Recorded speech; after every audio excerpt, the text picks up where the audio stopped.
우리 스마트폰이 애플 생태계, 안드로이드 생태계처럼 자동차조차도 생태계의 우산 속에 다 모일 것이다.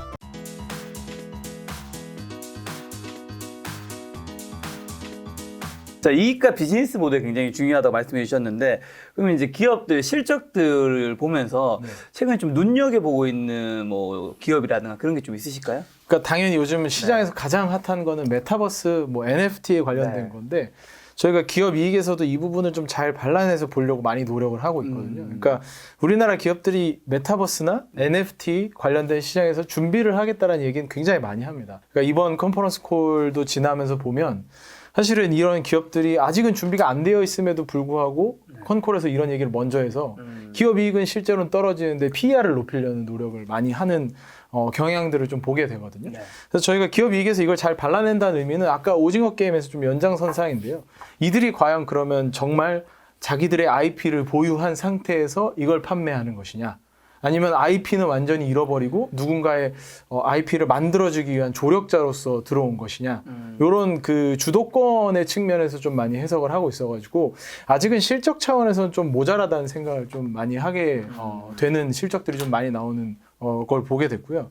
뭐 저희가 이제 투자 관점에서 좋다라기보다는 우리나라 기업들의 제조업들이 피크한 논리가 왜 나올 수밖에 없는지도 좀 많이 고민하겠습니다. 너무 실적이 잘 나와요. 뭐 이렇게 제조업들이 실적이 굉장히 잘 나오고 있는데 이들의 비즈니스 모델이 개선되는 모습이 나오진 않거든요. 사실 작년에 너무 안 좋았던 게 돌아오면서 좋아졌던 모습이 많아가지고, 그러니까 양쪽이 좀 상반되는 것 같습니다. 한쪽은 실적은 안 좋은데 미래 성장 가능성은 있고, 이쪽은 실적은 너무 좋은데 미래에 과연 주도력을 계속 유지할 수 있느냐 해서 좀 물음표가 나오는 상황이어가지고 요 좀 충돌을 좀 많이 하면서 저희가 섹터에 대한 고민을 많이 하고 있는 상황입니다. 사실 그 NFT가 요즘 많이 인기를 끌고 그렇죠. 있잖아요. 요즘 너무 핫하더라고요. 사실은 이런 그 가상의 세상의 기저에는 아마도 이제 블록체인의 등장이 그것을 가속화시키고 있는 것 같아요. 이제 사실 가상의 세계가 등장하게 되면 거기에는 수많은 디지털 자산이 거래돼야 될 텐데, 디지털 자산의 거래성을 확보해 주는 게 아마도 블록체인이어야 되고, 블록체인이 없다면 그건 존재할 수 없다. 그래서 나는 가상의 세계는 존재할 것 같은 믿음을 갖고 있어요. 이런 블록체인 기반 기술 때문에. 다만 이제 이런 그 NFT가 사회적 효용을 갖기 위해서는 개인적 효용, 사회적 가치와 개인적 효용이 동시에 있어요. 그 부분에 있어서는 뭐가 효용을 주지, 이 친구들이. 근데 이제 한 예로 미국에 있는 뭐 마이크로소프트라든가, 그 메시라고 하죠. 메시. 그리고 엔비디아는 옴니버스, 메타라고 하나요? 페이스북이요, 메타. 어쨌든 각각 그 명호는 다르지만은 그들 기업들은 이제 구도를 보면은 뭔가 특히 이제 엔비디아의 옴니버스 같은 경우는 그 플랫폼에서 모든 기존 회사들의 사전적 연구, 그러니까 자동차 기업은 자동차 기업들이 실질적으로 설계할 때 수많은 오작동이 있을 거 아닙니까? 그 메타버스 가상의 실험실에서 너 한번 해라. 자동차 설계도 하고, 또 자율주행도 해보고, 또 건축회사한테는 건축도 한번 만들어 봐라. 어디에서 오작동이 있는지. 사실 반도체 회사에서도 옴니버스 플랫폼에서 가상의 실험을 해봐라. 우리 그 반도체가 100개의 공정이 있다고 봤을 때, 100개의 공정. 한 개 공정마다 완성도, 수율이 99%가 매일 나와요. 그럼 100개마다 모든 과정을 99% 통과했을 경우, 마지막 100개 후에는 몇 퍼센트의 수율이 나올 것 같아요? 100개의 라인이 있어. 그 라인마다 1% 분량밖에 없어요. 99%가 통과가 돼. 매 100번 후에 그 99 곱하기 99하면 마지막 통과하는 수율이 뭐 얼마 나올 것 같다는 생각이 들어요. 얼마인가요? 뭐 50, 60 나오나요? 그만큼 마지막 이 단계가 많았을 때 1%의 오차조차도 엄청난 불량품이 존재한다는 의미거든요. 이 단계가 많았을 때.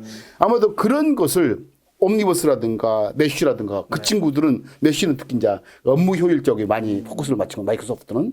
그리고 엔비디아는 기반 시설의 제조, 그러니까 설계부터 제조 전 단계에 대한 사회적 효용을 주겠다고 나선 친구들이거든요. 근데 한국의 NFT는 뭐 하나서 뭐 이거 하면 디지털 하면 캡처해서 이건 뭐야 NFT 찍어가지고 해서 그러다는 게 그게 무슨 의미가 있는지. 그래서 나는 사실은 저는 그 사회적 가치와 개인적 효용이 아직은 있지 않는 거는 투기 같다는 생각이 든다. 현재 한국의 NFT는.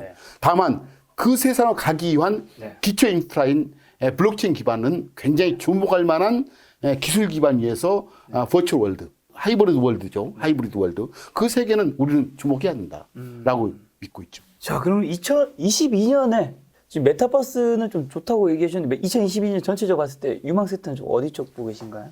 저희가 좀 실적을 보면서 유의미하게 좀 많이 보고 있는 게 국내로 좀 한정해서 얘기하자면 네. 뭐 사실 글로벌하게도 그렇긴 한데 자동차 섹터를 유의미하게 좀 많이 보고 있거든요. 그렇게 된 이유를 중단기적인 부분은 제가 설명드릴 수 있을 것 같고 네. 장기적인 저희 관점을 회장님이 설명해 주시면 더 좋을 것 같은데 네. 중단기적인 측면에서는 일단 차량용 반도체 수급 이슈가 올해를 굉장히 장악을 했잖아요. 그래서 올해 차량용 반도체 1등 기업인 인피니온에서 예상한 걸 보면 네. 올해 승용, 상용을 합쳐서 전 세계 자동차 생산량이 대략 한 7,700만 대 정도 예상을 하고 있거든요. 근데 내년에 예상되는 그 자동차 생산량이 대략 한 1.1억 대에서 1.2억 대입니다. 그러면 자동차 완성차만 50%가 성장을 한다는 얘기거든요. 전 세계에서 부동산 다음으로 가장 큰 소비재 시장이 자동차인데 자동차의 생산량이 50%를 늘어난다는 건 자동차 기업들에게는 굉장히 좋은 환경이 되어 있는 거죠. 그리고 또 하나는 올해 이제 현대기아차 같은 경우도 주문을 해놓으면 기다린다는 뉴스 좀 많이 보셨을 거예요. 출고 대기하고 있고 맞아요. 뭐 인기 차종들은 뭐 8, 9개월 이상 기다린다라는 얘기가 많은데 그 기다린다라는 건 결국 지금까지 자동차 업이 가져왔던 비즈니스 모델을 바꿀 만한 기회가 되었다라는 생각을 하고 있는 거거든요. 그게 무슨 의미냐면 미국 시장 가면 이제 그 멀티 딜러십을 가지고 있는 회사들이 네. 뭐 현대차도 그 팔기도 하고 포드를 팔기도 하고 GM을 팔기도 하고 하면서 그 시장에서 필요한 이제 그때 수요에 맞는 자동차들을 팔면서 가는데 그러면 자동차 완성차 업체들은 네. 프로모션을 위해서 돈을 쓸 수밖에 없습니다. 인센티브를 계속 주면서 프로모션을 강화하는데 대기열이 계속 생기는 거죠. 재고가 없으니까. 점점 더 사람들은 기다리는 상황이 된다면 이 채널이 근본적으로 바뀔 만한 상황이 되어 있는 건데 이걸 근본적으로 바꿔서 실행한 게 이제 테슬라 같은 경우는 온라인으로 전부 다 팔고 있으니까 네. 이미 실행된 비즈니스 모델을 보여주고 있기 때문에 미국에서는 그 가능성을 이미 다 증명하고 있는 상황인데 우리나라 같은 경우는 아직 이제 현대기아차 그 기로에 서 있다고 저희는 생각을 하거든요.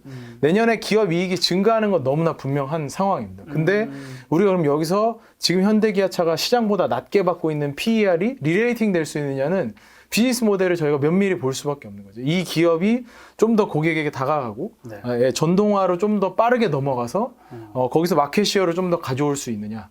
그래서 이 기업이 테슬라처럼 네. 기업과 직접적으로 사실은 맞닿아 있잖아요.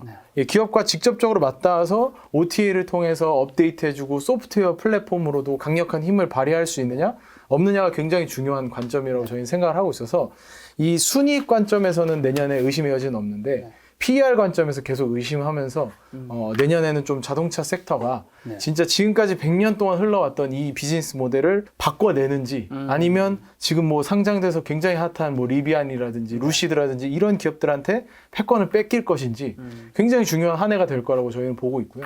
여기서 중요하게 잘 극복을 해낸다면 PER을 높게 주고 순이익도 증가하기 때문에 기업 가치 상승은 따라올 수밖에 없다. 라고 생각은 하고 있습니다. 네. 좀 더 긴 관점에서는 이제 뭐 테슬라 관련된 이야기를 회장님이 해주시면 아마 좀 더 이해가 잘 되실 것 같거든요. 저는 그 방금 말했다시피 자동차 시장이 엄청 큰 시장이거든요. 그렇죠. 연간 그동안 9천만 대, 평균 단가 4만 불 잡으면은 약 3,600조, 700조, 4,000조 시장이에요. 그만큼 시장이 없죠. 우리 반도체만 보더라도 삼성전자 하는 메모리 반도체가 250조? 예. 그 정도 돼요. 삼성전자의 매출은 그 정도고 메모리 반도체 전체 시장 한 100조대 정도. 그렇게 적어요. 자동차 시장 3,500, 400조, 4,000조인데 우리 2차 배터리 시장이 아마도 200조, 커지면 500조고 그만큼 크다는 시장이고 그 시장이 어떻게 바뀔 것인가에 대한 것은 아마도 테슬라를 잘 읽어보면 거기에 답이 있다. 첫째, 판매망 자체도 사실은 지금은 전부 다 그 간판. 자기들 대리점 하고 하잖아요. 직판이에요, 전부 테슬라는. 그리고 자동차도 OS 기반으로 가고 데이터 중심 지향적으로 가고 공정 자체도 기가프레스 한꺼번에 찍어버리잖아요, 모든 걸. 사실 기가프레스를 함으로써 지금 현재 고용 인력도 기존 자동차 회사의 약 2분의 1이 안 되는 직원으로 지금 생산량이 나오고 있거든요. 그리고 뭐 전기화 그 모든 게 테슬라가 그 리트머스 시험지를 갖고 있다. 그 속에서 이런 기존적인 그 내연기관 DNA를 갖고 있는 회사가 경쟁이 이길 것인지에 대한 의구심을 해봐야 된다라는 생각을 해봐서 그리고 뭐 요즘 리비안 루시도 나오는데 네. 굉장히 많은 저는 전 세계 자동차가 과거에 한 500개 됐었나? 뭐 300개. 근데 저는 수천 개, 수만 개 나올 것 같아요. 자동차 회사들이. 하드웨어 그냥 자동차만 앞으로 김 작가가 자동차 만들 수 있어요. 아 진짜 디자이너 고용해서 네. 우리 그 배터리 싣고 네. 모터 싣고 네. 구동장 싣고 하면 끝나거든요. 다만 OS를 어떻게 쓸 것인가? 네. 뭐 모빌리안 생태계를 쓸 것인지 인텔 계열이죠. 아니면 테슬라 쓸 것인지 뭐 구글 거 쓸 것인지 애플 거 쓸 것인지. 그래서 저는 미래의 자동차는 과거의 내연기관에는 뭐 브랜드형이지만 앞으로 생태계로 바뀌어버린다. 우리 스마트폰이 애플 생태계, 네. 안드로이드 생태계처럼 자동차조차도 네. 생태계의 우산 속에 다 모일 것이다. 그 속에서 생태계를 점하지 않는 사람은 그냥 원오브댐. 이 세상으로 가는 속에서 테슬라 모형을 아주 중요시 본다면 네. 거기에서 모범 답안이 있다라는 생각이 들죠. 자, 테슬라 얘기해 주셔서 제가 하나 더 심층 질문을 드리도록 하겠습니다. 왜냐하면 저한테 주말에 제 아는 지인이 질문을 남겼는데 요거에 대한 답변을 해주실 분이 두 분 딱 오신 것 같아서 테슬라가 이번에 기업 가치가 훼손된 건 아니고 일론 머스크가 팔아서 빠진 것 같은데 지금이 매수 기회일까? 자, 두 분 어떻게 생각하십니까? 사실 제가 매수 기회다 아니다라고 말한 걸 제가 사실 점잖게 잘 몰라요. 저는 좋으면 계속 살아. 그 나쁜 기업은 그냥 쳐다보지 마라. 그런 스타일인데 계속 꾸준히 살아. 근데 테슬라는 무조건 살아. 진짜요? 그렇게- 아니, 괜찮은 사실 진짜. 아니, 세상에 이렇게 무조건 살아는 그러니까 그게 잘 없는데. 그 굉장히 위험한. 제가 뵈면서 수위 조절 좀 필요할 것 같은데. 제가 뵈면서 거의 처음 봤습니다. 아니 나는 왜냐면 지금 1000슬라가 넘었는데. 너무 살아. 왜냐면 지금 현재 저는 꿈이 있어야 된다고 보는데 그 기업이 테슬라 같은 꿈이 어디 있을까? 사실 앨런 머스크의 마음을 읽지 않는 이상 내가 네네. 그 가치에 대한 불확실성이 있지만은 제가 객관적으로 봤을 때 이 회사가 하는 역동적인 미래의 꿈은 꿈이 아닌 현실이 될 것이다. 그 현실이 됐을 경우 한 예로 현재 FSD 이 버전 안성도가 굉장히 낮죠. 그것도 미국 시장이면 지금 현재 되고 있죠. FSD 구독료가 지금 이제 월 199불 맞나요? 네, 그 정도. 월 199불 받고 구독을 하고 있어요. FSD 아주 완성도가 낮은 거. 전 세계 지금 테슬라 차가 한 100만 대 지금 다니고 있나? 거의 한 해 100만 대가 팔리고 있습니다. 팔리고 있으니 금년 99만 올해가 99만 대 90만 거의 한 140~50만 대에서 뿜어내는 데이터에서 완성도가 높아지는 FSD가 했어도 지금 굉장히 낮은 수준이에요. 지금 현재 10.34 예. 정도인데 그걸 월 199불로 구독료를 받고 지금 팔고 있는데 연 얼마? 250만 원이죠. 낮은 거예요. 굉장히 낮은 구독료야. 자동차 파는 것은 난 중요하잖아. 자동차 회사가 아니란 말이에요. 자, 자동차만 팔아도 이익률이 30이 넘잖아요. 네. 이익률 30이 넘을 수가 없어요. 이 유일한 회사가 자동차로 영업이익률이 30이 나올 수 있어? 그게 꿈의 숫자였는데 꿈의 숫자를 만들어냈잖아요. 지금 생산량 90만 대 수준에서. 공정의 문제, 제조회사도 치고 나머지. 만약에 전 세계 자동차 지금 흘러다니는 자동차가 누적적으로 몇 대 같아요? 전 세계 약 15억 대로 추정이 돼요. 전 세계에 자동차가 지금 우리가 운전하는 거. 자동차 등록 대수. 네. 그 속에서 앞으로 5년 후에 네. 테슬라의 자율주행 FSD죠. 네. FSD에 대한 완성도가 높아가지고 그런 자율주행 시스템을 약 40%만 장착해야 된다. 기존 차 같은 경우도 장착할 수 있어. 렌즈만 달면, 카메라만 달면. 다른 것은 라이더 달아야 되고, 뭐 레이저 달아야 되는데 테슬라는 그거 없잖아요. 렌즈만, 그 카메라만 달면 되는데 어쨌든 하고 15억 대의 자동차 중에 5년 내 10년 후에, 10년 내에 나 가야 되겠다. 자율주행 OS 사다가. 그래서 그 중에 50%만 달아도 얼마 돼요? 7억 대가 달아져요. 7억 대 중에 테슬라의 마켓셔를 10%만 잡아도 8천만 대요? 그럼 거기서 이익이 얼마나 거든 매출액이. 엄청나게. 거의 200~300조가 나와요. 네. 200~300조. 200~300조는 순수 이익이에요. 구독료기 때문에. 순수 이익의 PER을 20을 잡으면 4천조, 5천조 나와요. 시가총액이.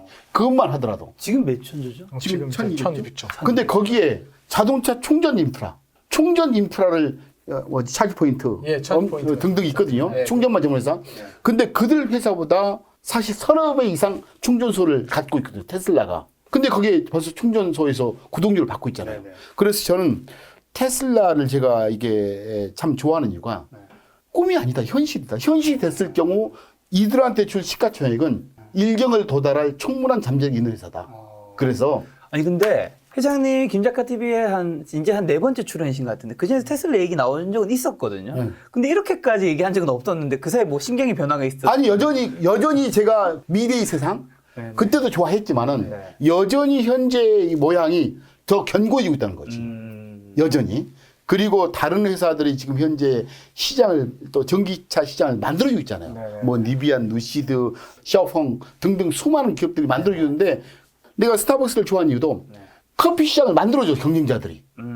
막 만들어주잖아요. 한국에 엄청 많은 커피 브랜드가 등장하면서 만들어주는데 결국 불황이 한번 오면 누가 다 가져가요? 스타벅스 가져가잖아요. 네. 아마도 저는 전기차 시장도 저는 테슬라 전기차로 해서 투자하지 않고 소프트웨어 기업, OS 기업, 플랫폼 기업으로 해서 투자를 하는데 그 속에서 봤을 때 저희 그 확신의 정도는 좀 더 강화되고 있다라는 생각을 하고 우리 피터도 뭐 그 속에서 고무장님이 이제 수위 조절 좀 해주세요. 네. 수위 조절 너 이거 너무 흥분한 것 같은데. 네, 수위 조절 좀 하자면 그 출연하시는 시간 동안 저희가 실적을 계속 봐왔다라는 거죠. 그러니까 회장님 말씀하시는 것 중에 뻥꾸라 치는 걸 굉장히 싫어한다고 말씀 항상 하시거든요. 뻥꾸라? 그러니까 거짓말하지 말고 기본적인 이해부터 그 뒤에 상상을 붙여라라는 말씀을 많이 하세요. 근데 기본적 이해가 그러니까 테슬라가 실적이 뒷받침되지 않고 네. 이러한 방향으로 가는 모습을 그냥 말로만 해왔을 때는 저희가 이걸 증명받을 수가 없잖아요. 근데 실제로 그런 비즈니스 모델을 펼쳐가는 모습을 차분하게 계속 보여주고 나가고 있고 그걸 실제로 실현하고 있기 때문이라고 보시는 게 더 좋을 것 같아요. 그러니까 저희가 가치가 아닌 곳에서 뭐 상상만으로 계속 투자를 하는 것이 아니라 진짜 가치를 만들어내고 있는 모습을 봤기 때문에 점점 더 확신을 갖는 것이지 이게 그냥 저희 막 매니저들이 간혹가다 그런 상상의 나래에 혼자 빠져들 수 있거든요. 그러니까 메타버스도 그 부분일 수 있어요. 혼자 막 상상을 하는 거예요. 기업은 아직 생각이 없는데 상상을 너무 해서 상상만으로 저희가 투자를 하는 건 굉장히 잘못됐다. 근데 저희는 기본적 체력 위에 그 투자를 할 수 있기 때문에 충분히 가능하다라고 이야기하는 거고요. 아까 근데 더 중요한 건 사람. 그보다 더 중요한 건 거기에 몰빵하지 마라. 그게 생각되면 왜냐면 제가 혹시 말하는 게 제가 신이 아니 틀릴 수 있잖아요. 그렇죠. 그러니까 몰빵하면 안 돼. 무조건 있어야 된다는 거예요. 무조건. 가지고는 있어야 그 정도로 제가 확신이 들어. 하지만 무조건 몰빵하지 말아라. 그렇죠. 그 대안에서 우리 글로벌 ETF를 사든지 다른 펀드를 사든지 분산 하는데 무조건 그 종목은 있으면 좋겠다. 나의 바람이다. 감사합니다. 회장님. 라는 거예요. 괜히 이 영상의 썸네일 만들어 틀릴 수 있어요. 잘 나오겠네. 틀릴 수 있어. 그건 문제예요. 그건 나도 안 맞. 모든 투자의 책임은 개인에게 있다. 아니 저도 만약에 내가 틀림이 없다면 다 팔고 내 재산 그렇지. 그거 하겠지. 안 하잖아요. 그럼 저 사람도 틀릴 수 있구나라고 생각해야지. 그렇죠. 네. 알겠습니다. 그래서 우리나라 국민들이 이거 주주명 보니까 미국 테슬라 주주명 보니까 야 한국 S&P 펀드가 엄청 많이 가지고 있네. 또는 우리 김 작가가 개인적으로도 좀 샀네. 라고 해서 한국 국민이 합산 비율 51%를 담아서 합산 비율 한국 기업이 되게 하는 게 저희 꿈이에요. 많이 가지고 계신가 봐요. 회사 측에서. 아니 이제 흥분하고 안 사면 또 거짓말이잖아. 아우 그런데 다만 우리는 분산하고 있으니까. 알겠습니다. 분산은 아주 잘 하고 있기 때문에 아니 뭐 스타벅스 같은 기업도 사고 테슬라도 사고 그렇게 그렇죠. 자 이제 어쨌든 전기차 관련된 이야기였으니까 2차 전지 소재주는 씨가 굉장히 많이 올랐단 말이죠. 그렇죠. 근데 이제 대장주라고 불리는 뭐 삼성 SDI 뭐 그다음에 LG화 그다음에 SK이노베이션 등은 좀 별로 그런 그림까지는 아닌 것 같아요. 그렇죠. 왜 그런 걸까요? 그러니까 결국 주도력이거든요. 그러니까 LG화학과 삼성 SDI, SK이노베이션 같은 기업들 셀을 만드는 기업들을 잘 보게 되면 결국 자동차 업체들한테 물려서 갈 수밖에 없는 아직은 바게닝 파워가 전혀 나오지 않은 상황인 거죠. 이게 기술적으로 굉장히 난이도가 높아서 이미 그 안에서 어느 정도 과점적인 형태가 다 취해졌고 과점적 이익을 누릴 수 있는 기업의 형태가 다 나왔다면 문제가 없겠지만 이 기업들은 아직은 아닌 거죠. 근데 뭐 중국 같은 경우에도 뭐 CATL 같은 기업이나 BYD 같은 기업들이 똑같은 것들을 만들고 있고 심지어 요즘에 나오는 이제 LFP 같은 경우에는 중국 기업들이 훨씬 더 잘하고 있다는 말이죠. 그러면 우리나라 셀 업체들이 그 안에서 주도력을 가질 수 있느냐라는 이슈고요. 그다음 완성차 업체들도 이 배터리라는 게 굉장히 중요한 전기차에서 부품이잖아요. 가장 비싼 부품이기도 하고 그렇기 때문에 전기차로 전환되는 과정에서 완성차 업체들이 이 주도력을 뺏기지 않으려고 굉장히 노력을 하는 경쟁이 심화되는 상황인 거고요. 반대로 그 밑에서 보면 이제 회장님이 자주 쓰시는 표현으로 대장장이라는 표현을 쓰시는데 네.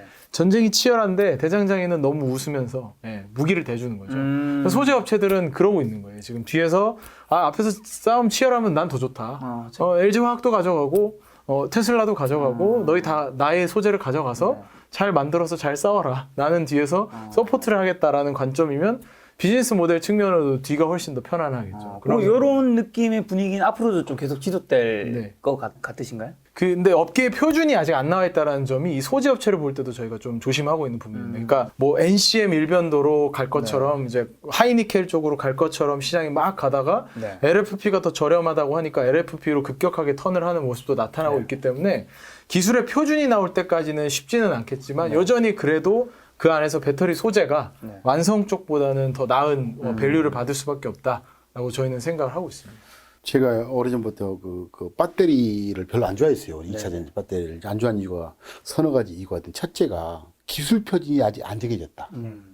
그때 당시만 하더라도 NM 니켈 방식 있고 CATL 방식 있고 전고체 방식 어디로 갈지 몰랐던 상황이 있었거든요. 그래서 기술 표준의 문제에 항상 위험이 있다는 이제 것 때문에 이제 배터리 3사를 우리는 좀 싫어하는 거고. 두 번째로는 설령 그게 완성이 된다 하더라도 그 비즈니스 모델을 보게 되면 공헌이익이 있어요. 공헌이익. 한 개 매출 단가, 기업이 이익이란 게 제품 하나를 팔고 그렇죠. 그 매출 단가죠.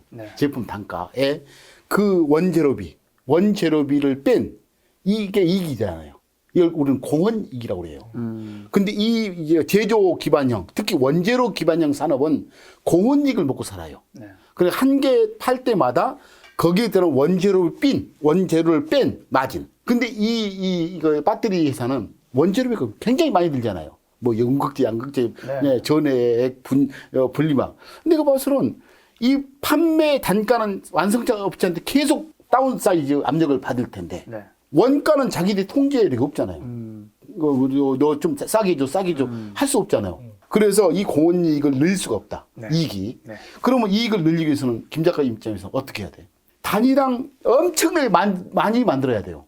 설비 투자를 많이 한다는 소리죠. 그렇죠. 그 설비 투자가 유일한 경쟁력이에요. 그 의미는 모든 배터리 회사가 전부 다 설비 투자가 유일한 경쟁력으로 밑부들면서 설비 투자만 하게 되면 결국은 공급 과잉이 있잖아요. 공급 과잉만 있을 뿐만 아니고 원재료에 대한 수요량은 계속 늘잖아요. 그래서 나는 2차 전지 회사에 대한 그 비즈니스 모델은 굉장히 취약하다. 그 속에서 결국은 소재, 치열한 설비 투자, 이게 전사들이죠. 2차 전지 배터리 회사의 엄청난 설비 증설 속에서 싸움 속에서 먹고 사는 회사가 소재, 장비 쪽은 그나마 이제 낫겠다는 게 저희들이 시각이었는데 최근 들어서 이제 그쪽 소재 장비 쪽이 너희 이제 많이 올라서 밸류션의 매력도 이제 떨어지고 있고 다만 주의할 것은 이제 CATL 방식, 인산철 방식 하고 이제 전고체 방식으로 갔을 경우도 살아나는 소재 장비 쪽은 여전히 뭐 상승력이 있지 않겠냐는 생각을 해보죠. 여전히 앞으로 설비장 굉장히 많이 진행되니까 라는 생각을 갖고 있습니다. 알겠습니다. 또 최근에 사실 11월 1일부터 이제 위드 코로나 시작됐잖아요. 네, 그렇죠. 근데 이제 관련 종목이라고 할 수 있는 것들이 딱히 별다른 상승이 그렇게 많지는 않은 것 같아요. 실적 기반이면 이게 당연히 높아질까 생각했을 때는 좀 올라주는 게 맞는 것 같은데 왜 딱히 그럴까요? 그러니까 저희가 불황 속에서 경쟁을 즐기는 1등 기업이라는 표현을 많이 쓰는데요. 이 코로나는 누가 뭐라 그래도 그 위드 코로나의 수혜를 볼 만한 업종들, 뭐 여행이라든지 레저 업종들이라든지 전부 다 사실은 굉장히 그 불황이었죠. 누가 뭐래도 불황이었던 상황입니다. 근데 문제는 뭐냐면 불황 속에서 퇴출되는 기업이 나와야 된다는 거예요. 근데 저희가 뭐 예를 들면 저가항공사 같은 경우만 봐도 국가적으로 그 기간을 살려줬다라는 얘기죠. 이 코로나라는 상황이 워낙 전대미문의 사건이다 보니까 과거의 경제 위기처럼 어느 한 업체를 떨어내고 구조조정을 통해서 과점적인 이익을 취할 수 있는 기업을 못 만들어준 거죠. 그러니까 지금도 사실은 대한항공이 아시아나를 인수해서 가져가는 형태였지만 그 안에서 인력 구조조정도 제대로 못했고 라인도 구조조정을 정확히 못한 상황들이잖아요. 이게 저 계획조차도 아직은 정확하게 발표는 안 돼 있는 상황입니다. 그러면 우리가 이 상황에서 구조조정이 정확하게 이루어진 산업을 찾는다면 위드 코로나의 수혜가 있겠지만 그렇지 못한 산업이 너무 많다는 거예요. 여행업 같은 경우도 정부가 지원을 해서 계속 살아남아 있는 상황이고요. 그리고 우리나라 여행업은 이미 그 구조적 경쟁력이 그렇게 쉽지는 않은 상황이었습니다. 그러니까 우리가 요새는 이제 젊은 사람들이 해외로 여행 갈 때 자유여행, FIT 여행 같은 게 굉장히 익숙하다 보니까 뭐 에어비앤비를 쓴다든지 익스피디아 같은 걸 쓴다든지 이런 글로벌 플랫폼을 잘 쓰시잖아요. 그러다 보니까 우리나라 기업들이 플랫폼적으로 지위를 가져가기 굉장히 어려웠다라는 것이고요. 그러면 시작되는 여행의 수혜를 볼 수 있습니다. 근데 그 상단이 보이는 거죠. 어디까지 여행이 다시 갈 것인가.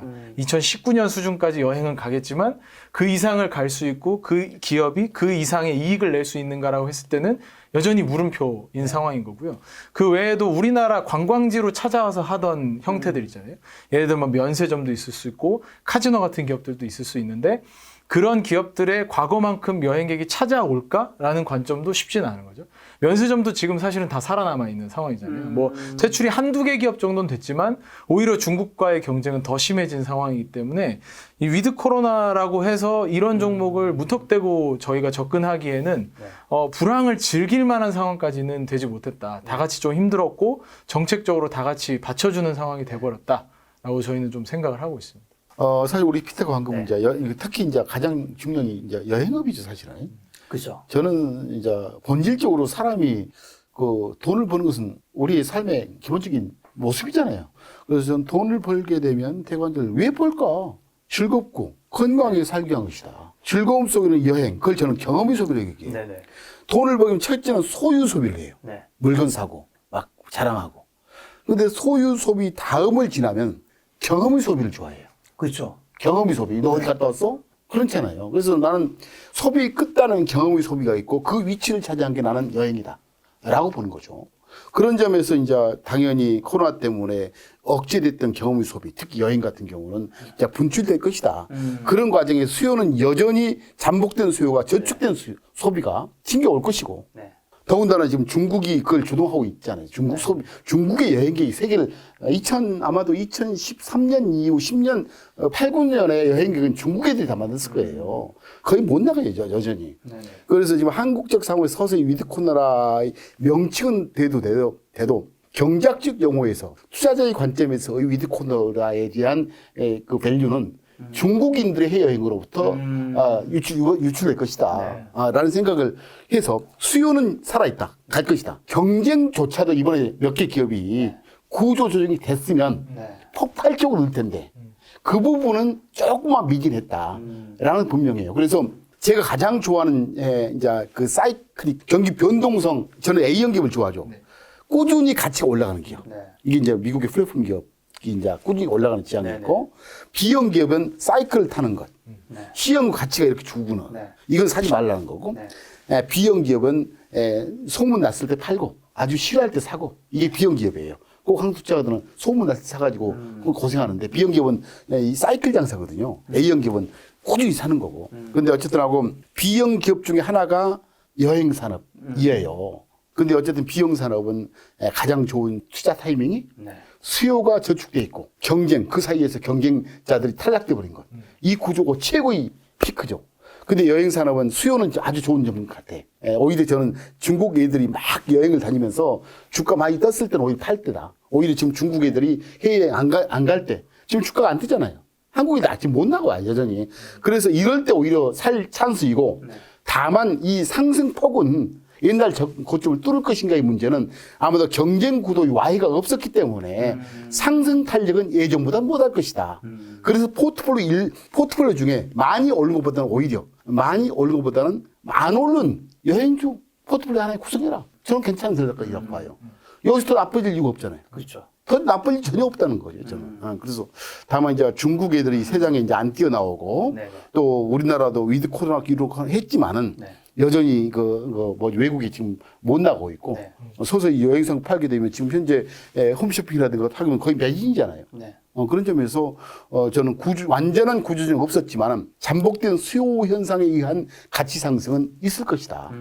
라는 생각을 해보고 여기에서도 전 세계 이제 익스피디아라든가 에어비앤비 그런 기업에 대한 자유여행 쪽으로의 이제 프로그램 여행의 구조는 조금은 이제 와해라기보다는 좀 더 위축되고 다음 여행이 된다면 저는 그 에어비앤비나 그런 그 자유여행 개념의 여행 산업에 좀 더 가치가 부여될 것 같다는 생각을 해보죠. 지금 가격이 높진 않아서 뭐 좀 다음 기회는 괜찮지만 크게 뭐 오를 것 같진 않다 뭐 이런 저점은 친 것 같아요.